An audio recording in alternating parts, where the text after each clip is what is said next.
Okay, hello. Okay, I want to do an update on my IVF journey.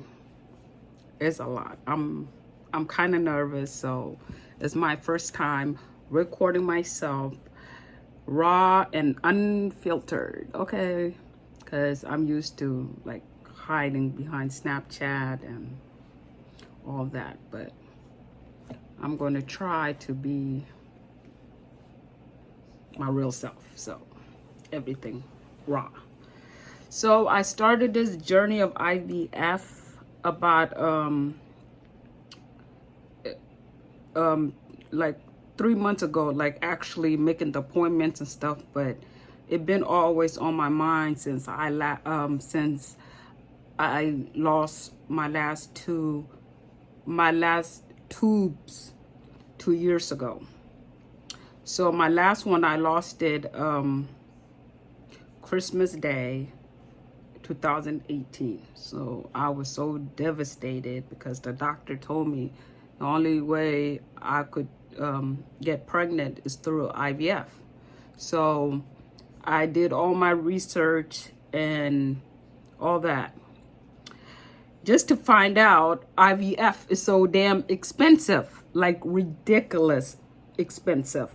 Like creating life, it's expensive, but getting rid of life is like, I don't know. But so and then I had to save up. So I looked at everywhere. I looked at everything. I looked at even outside the country. I just did a lot of research. That's all I could think about for like 2 years, day and night. Like I'm on my phone, break time, I'm on it. The supervisor not looking, I'm on it, everything. So I was kind of obsessed with it for a little while, like how it works and all that, and how old and stuff like that. So age is a big factor. Like the younger you are, the more chances you get.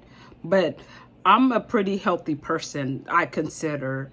And the only thing I had was the tube problem, my tubes. So I didn't know what was the problem because I was on birth control for so long. So I didn't know those things could affect you. So long story short, I started I had my first appointment January. So January I had my first appointment. It was like 450 just for 15 minutes. I thought that was really ridiculous, but okay. On the phone too.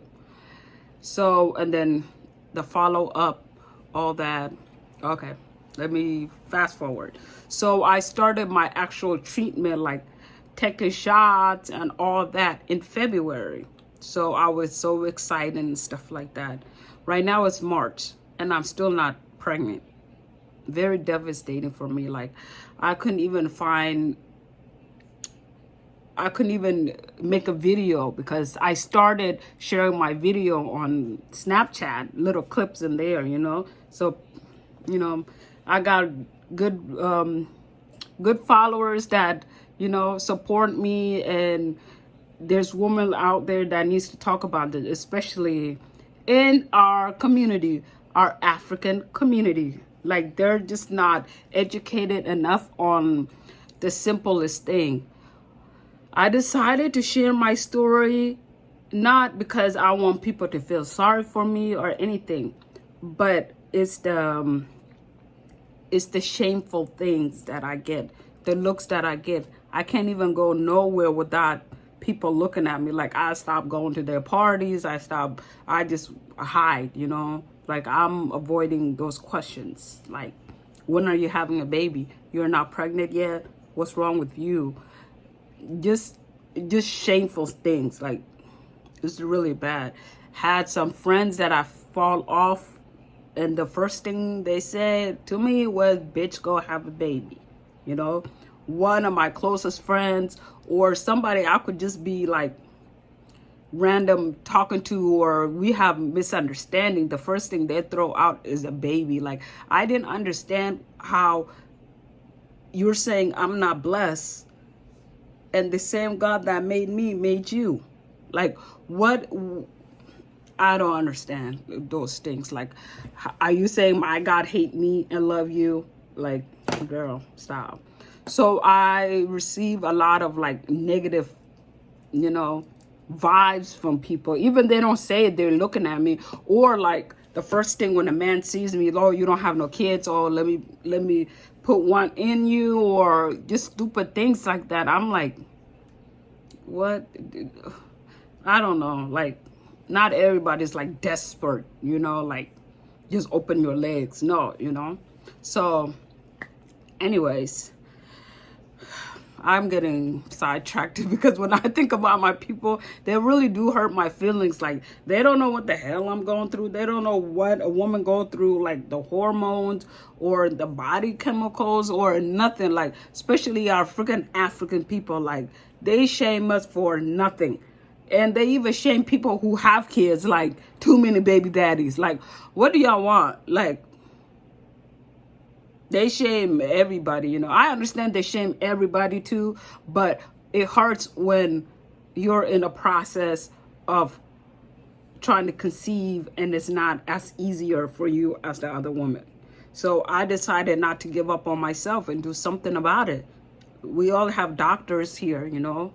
It's America, so I just go find out what's wrong with me and what can I do. So when I entered the IVF journey, my doctor said I was approved for IVC. It's a type of IVF. It's almost all the same. It's just like the mini IVF and all that. Is just more medicine or less medicine. So the IVC is less medicine.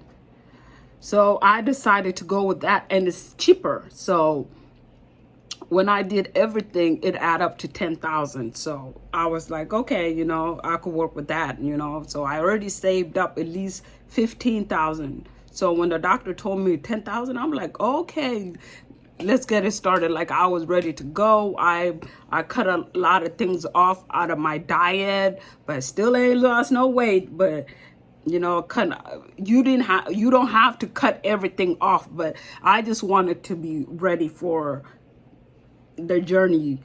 Pure, no like alcohol, no stuff like that. I don't really eat bad most of the time. I eat home cooked food, African food, you know, so it's not bad, but I could do better by exercising too, because Lord knows I'm allergic to exercising. I don't know why. I just can't breathe sometimes. Okay, so working on that. So I started in February. So I did like a little cute clips on Snapchat, you know. Everybody was like, oh my God, you know, make a YouTube and stuff like that. And then I told my man that like maybe you think I should do this? He's like, of course, you know, you should do this. Your story needs to be heard, you know, because not a lot of people in my community talk about this. It's a shameful thing. Like me, I already feel bad that I'm not pregnant by now. So I don't need the whole world making me feel worse. Like I know, like I'm, you know, and it's not that easy for some women, you know. So my African people do not know nothing about that. Like, I had to sit down and explain to my mom, like, this is the deal. I cannot have it naturally because this is what it is. And then, of course, she was very supportive. Like, you know, she ain't got no money, but she could help. She's saying I could help with anything. But I refuse. Like, it's okay, you know. As long as I'm healthy, my man is healthy, we could work. As long as I'm healthy, I'll work. So save up all that money. It's a lot of money for me. I live in the most expensive state, Washington, Seattle. Plus, I got bills on top of that. So it was very, very expensive. It was very, very hard for me just to save up that much money. Okay. So in February, I was doing everything right and stuff like that. So so the medicine is to get you all plumped up and stuff like that. So I went in there and there was like, everything was normal before then, like taking my manicure and injections and stuff like that. It was very, very painful for me. Like, I hate needles. I'm scared of needles. Sorry, my conversations are everywhere, especially I'm just talking to a light right now. But anywho, I hope everybody could keep up with my shenanigans. So February, I went in for my appointment before the egg retrieval. Sorry guys, English is my second language. I've been here for a long time, but I still be like chopping it up. Like, rest in peace to my English sometimes. The English be mad at me. Like, why you do me like this? I don't know. I just talk weird sometimes. So the doctor did everything to tell me like my ovaries were good and stuff like that, all plumped up, but my right was not like as plump as it should be, but my left was doing so good, like stuff like that.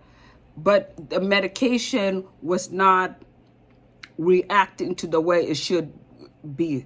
So the doctor told me, just we have to order new medicine. I mean, not new, we have to order more medicine, higher the dose for it to be like, so I could be more ready or plumped up and stuff. The problem with the medicine is so damn expensive. They want me to double up my medication. That's mean double the money. My first package medicine was about $2,000. So they want me to now like almost triple up. So that's mean I need $4,000. And honey, I ain't got no $4,000 sitting in the bank like that, okay? My husband works, but he pays all the bills. I stopped working for this journey. Like, I'm like, you know, because I can't do stress, honey. Like, I don't want to be mad. I don't want to be mad. Work is just stressful enough. Like, I just want to focus on this journey. Like, I even started dread journey. So I started a lot of journey in the middle of doing everything. So I locked my hair up by myself because I really wanted to be like, you know, everything to go perfect. But you know, sometimes things don't. So the doctor told me I need more medication. So I had a little bit more saved up. So I ordered more medication. But I thought maybe by that time, like taking the medication, we could do something. Like, my man was out there door dashing, all that, you know, making it happen. You know, I was too busy. I was like kind of devastated or sad, like, you know, why is this not working, you know? So and then the doctor called me the same day, like, your uterus lining is not thick enough. I'm like, what? Huh? What do you say?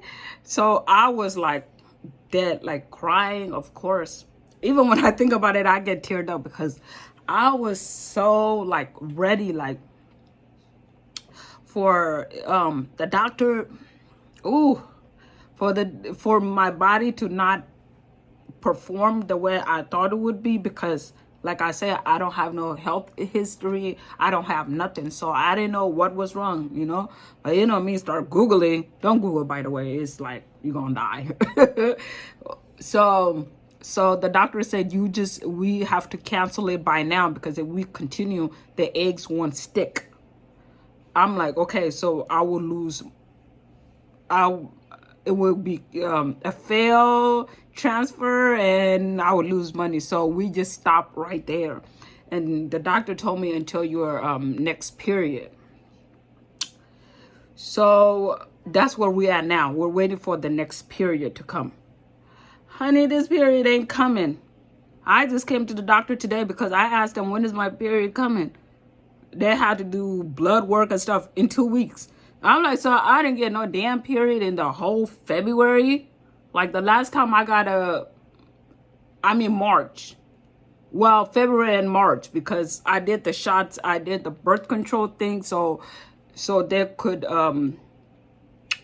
so they could monitor my period, so they know when to go in there or whatever they do. I don't know. I can't use these big ass words or these big ass terms they use, but I'm about to just break it down like how I heard it.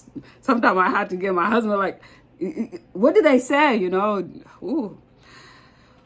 But yeah, that's what's going on. So I went to the doctor today. They told me that your period is going to come in 2 weeks. I'm like, 2 weeks? Like every day, every hour is like draining to me. It's like, because I can't help to think that I should be pregnant by now, you know?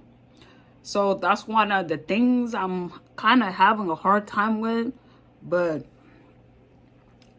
like my man, he's great. He talks to me. Of course, like, you know, everything happens in God time. Oh, excuse me. I'm getting water. I water. Yeah, so that's because this is my first time doing this. I don't know anybody that went through it. I only watch videos. Maybe some of my Sudanese people been through it, but they don't talk about it. They keep everything low key. Like I said, in the African community, this is a shameful thing to talk about it. And it shouldn't be like that, you know. I'm confident now I could talk about it because you can't shame me. You can't shame me with my age. You can't shame me with my fertility problem, because this is what's going on. I didn't choose to have this. I don't put this on anybody or myself. So it's just how it is. Like this what's happening in my body. And that's so bad. Like African women suffer a lot of things because they're known for having kids, right? They're known for being fertile. Like especially my Sudanese and my Somalians, like average person is 6 kids. If you have 3 kids, they look at you like, where's the rest? Like, you know, so 6 to like 10 maximum, you know, or more. So it's just like they expect African women to be fertile all the time. But what if they're not? Like my problem is not because I'm fertile, but I'm not fertile, you know.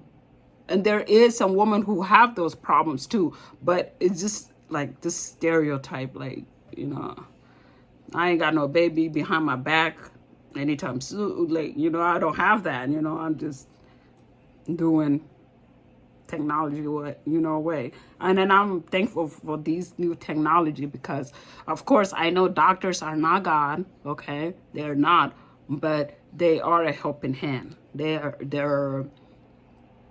helping.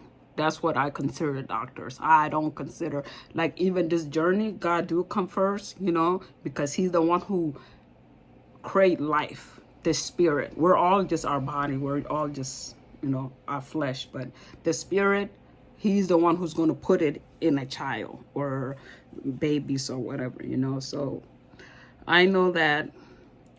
But it's just been very, very hard for, you know, people like me who are trying to be positive, but you can't help it to be sad sometime, you know. Like my man is my punching bag. Like I feel so sorry. I put this man through hell like last week. Like, baby, you can't tell me nothing. Like I don't even use those cuss words anymore. Like, you know, but it all came back. I had side effects, okay? Because this is a journey. Like this, you have to be mentally prepared too. Because even without IVF and stuff like that, for a woman like me, in the back of their head, this is very stressful. You know, they sometimes take their anger out on people, and we don't mean to. You know, it's not like we're not happy for people who have kids. I have my nephew. I love him dearly. He looks like me. Like. Even people be like, you know, is that your kid, you know? You know, it's a blessing. Life is a blessing. But the problem I have with my community or the Sudanese or the African, let me just say African, the way they shame you, the way they're like looking at you funny, like looking at your stomach, you gain weight and they're like, are you pregnant? Like, come on now. Like, those are unnecessary. Like, and me and my husband decided to just do adoption. Okay, and I still want to adopt like in the near future, but I'm 35 years old and I don't want to be like 50 and regret like should I try this? Should I work harder? So I'm trying everything into that I can, because we have a time clock. These eggs are not there forever, they're not. So that's just a little bit of update on my IVF journey. I know I have a lot to talk about, like I'm just everywhere, but this is a really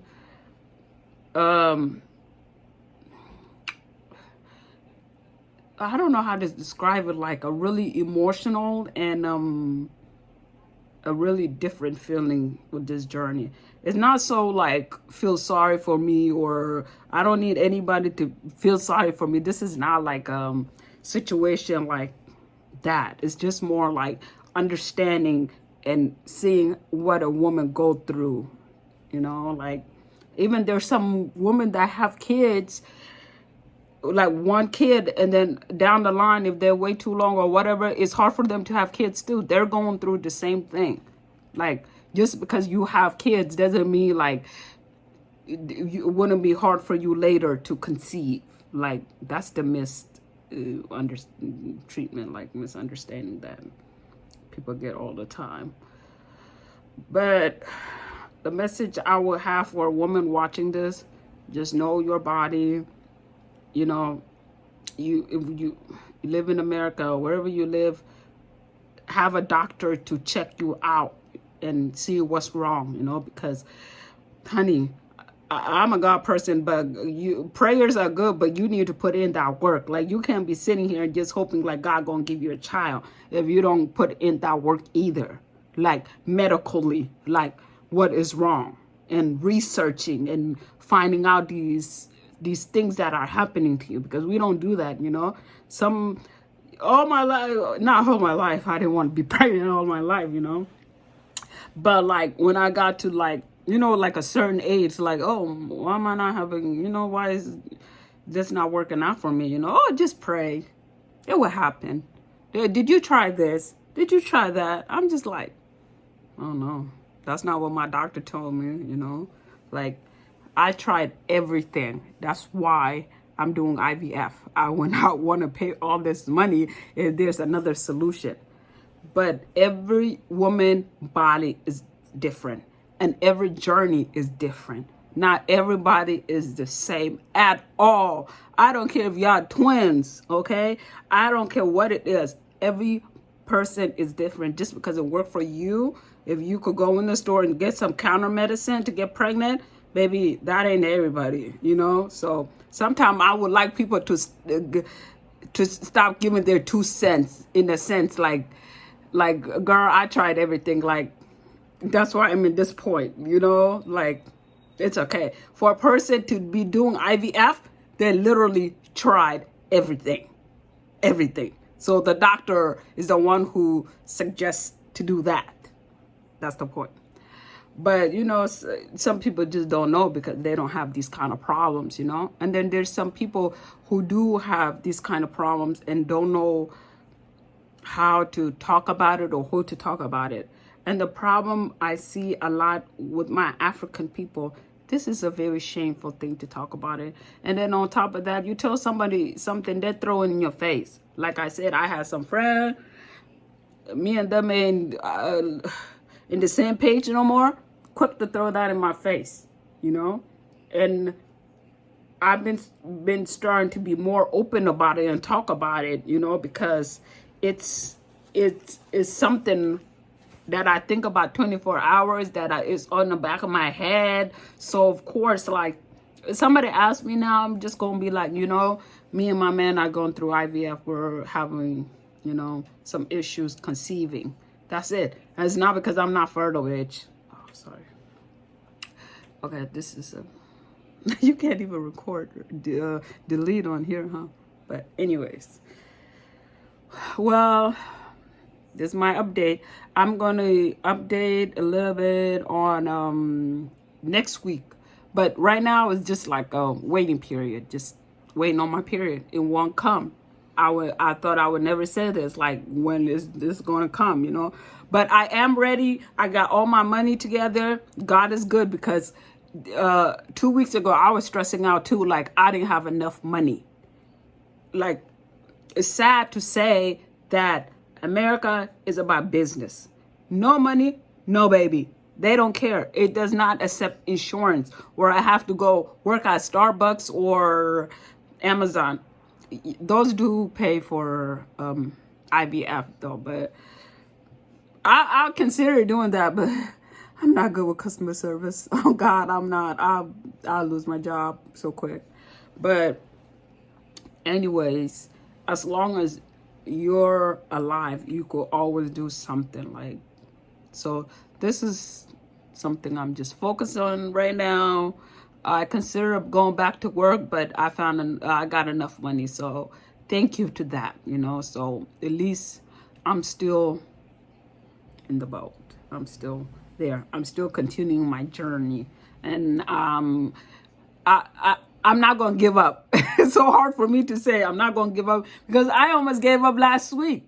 You know, just being alone, just nobody will fully understand. Like my man is the sweetest, you know, he is, but nobody would truly understand like what you're going through, like only you and your head. Because when the doctor says something, I just automatically assume negative. Like, I don't care what she said. Oh, we're gonna just try and do this next month and stuff. That's negative to me, because I should have been doing this. Like, I should be pregnant by now, and what's wrong? And I'm asking the doctor, like, why is this not happening? Even the doctors can't answer some questions, because it's your body and God. You and God in the body. Like, they're just going to tell you what they see on the computer, and then next patient. Like, they don't have time to be compassionate or anything. So some emotional, you just got to deal by yourself, you know. So that's one of the things. And this medication, of course, makes you so crazy. So please like this video, subscribe, or whatever YouTubers do, please, so I can make some more videos on my updates and stuff. If you guys really like me, please like, so I can make some more. Okay, bye.